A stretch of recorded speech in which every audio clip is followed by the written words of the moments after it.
Now, earlier this year, when Royal Enfield revealed a new red color paint job on the Continental GT 650 with the racing stripes, all of us got excited, but clearly Royal Enfield's intention with that paint job was a lot more than just a good-looking bike.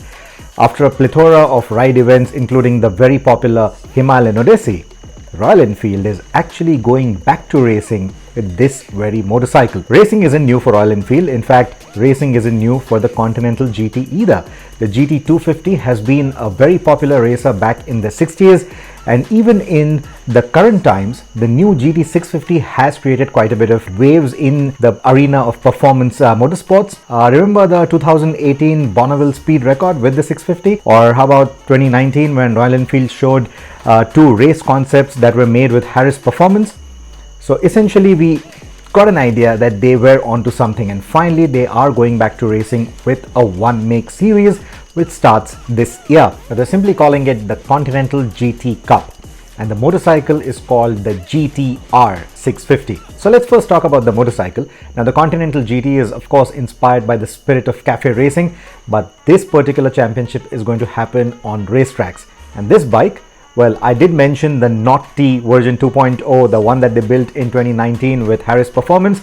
So unlike that motorcycle, which featured uprated throttle bodies or different exhaust systems, different camshafts, etc. for a 26% more power at the rear wheel, the GTR 650 is not going to have much of a difference, at least not as far as the engine is concerned. There is, however, a 12% bump in power thanks to a different exhaust system.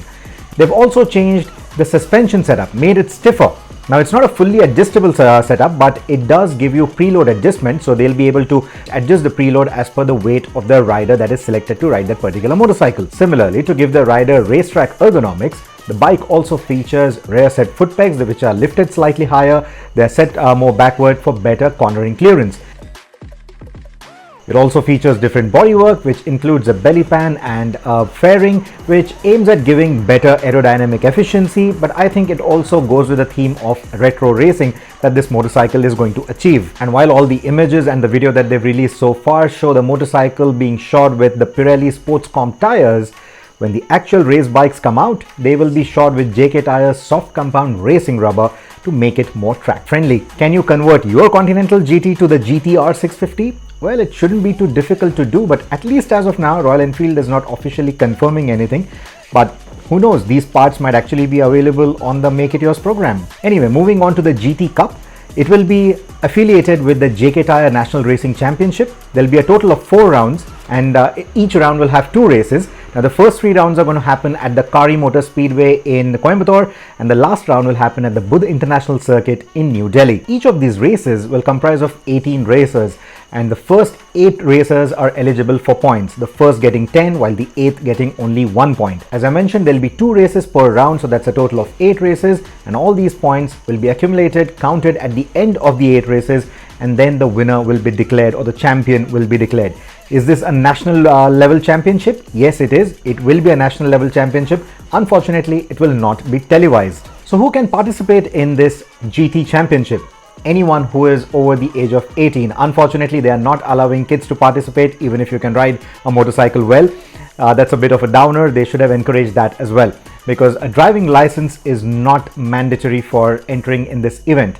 What is mandatory, however, is some sort of track experience. What they could have is a 2-wheeler racing license from FMSCI, or they need to have a proof or a certification that they participated in some kind of a track school, or they participated in a track day, but there has to be a proof that is valid, maybe a certification from the track or the track school. So just a YouTube video of an onboard lap is not going to suffice. And then finally, given the current times, they also need a COVID vaccination certificate for both the doses. On a related note, the participant must be medically fit to be able to take part in such competitive racing events. The competition is unisex, meaning both men and women can participate in this particular championship. There are no separate women races or separate men races. Both genders participate in the same race in the same category. And finally, the registration opens today. But just a successful registration doesn't mean that you get a seat on one of those 18 motorcycles. With the registration process today, Royal Enfield essentially collects all your documents. They will scan all those documents, they'll go through all those documents, and if they find you eligible, the first 100 eligible participants will be sent a payment link where you have to pay rupees 2,500 plus 18% GST. Once you do the payment, then those first 100 participants will be invited over to the track, where there will be another track session, a proving round of sorts. There will be a training session as well, and out of these they'll finally choose 18 participants who will race in the GT Championship. Now once you participate, you have to go through all of those races, all the 8 races. If you were to back off, there is a waiting list, and someone else from the waiting list will essentially take your spot. So you can't just do a couple of races, go out for a couple of them and then come back. Royal Enfield is not going to allow that. Once you're out, and you're replaced with someone else. Now compared to some of the other one-make championships that we've seen, here Royal Enfield doesn't expect you to be an owner of a Royal Enfield motorcycle. In fact, you don't need to own any motorcycle at all. It is purely this criteria, it's purely this eligibility that they'll vet you on, and then finally make a selection. So just go ahead. If you think you have it in you and you want to participate in this Royal Enfield GT Cup, now's your chance. Go and get yourself registered. The final 18 participants that are shortlisted by Royal Enfield will then have to pay a fee of 20,000 rupees. That's a racing fee, and you will have 18% GST on top of that. But unlike some of the other one-make championships that we've witnessed, Royal Enfield is not going to charge you any more money than this. So essentially that means that if there is a racing incident, if at all you end up crashing the motorcycle, Royal Enfield is not going to charge you for fixing that motorcycle. Similarly, they'll also be providing you with a one-piece racing suit, so that isn't additional expense for you, because this is obviously a big deal, because a lot of youngsters who would want to probably sign up and prove their mettle probably won't have the resources required to invest in a proper racing gear, because they do cost a lot of money. So here's another very noble and a very responsible move from Royal Enfield, that they will be providing the riding gear that is required. Similarly, you do not even need to carry your own race crew to the pits. Royal Enfield will have their own crew for all these 18 motorcycles. So whatever technical backup is required, Royal Enfield will support with all of that. So the 20,000 rupees plus the taxes is essentially all that you will pay for actually racing in the GT Cup. Also, this is not going to be a one-time only event. At least that is what Royal Enfield is hinting.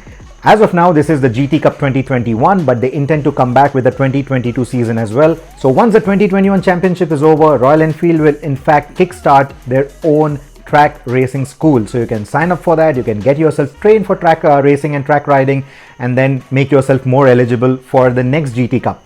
So this is a new ecosystem that Royal Enfield is building for track racers, for track enthusiasts, just the way they did it for the travelers, for the road trippers, and for the touring community. So I think they're doing some excellent stuff here with this GT Cup, and we wish them all the very best. Well, I think I've covered everything that there is to cover about the GT Cup right now.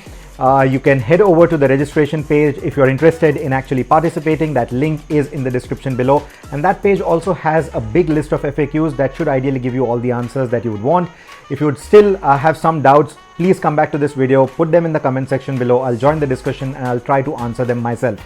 Thank you so much for watching this video. If you've hung around till the end, please hit that like button. Also share this video with people who you think are budding racers and budding participants for the GT Cup.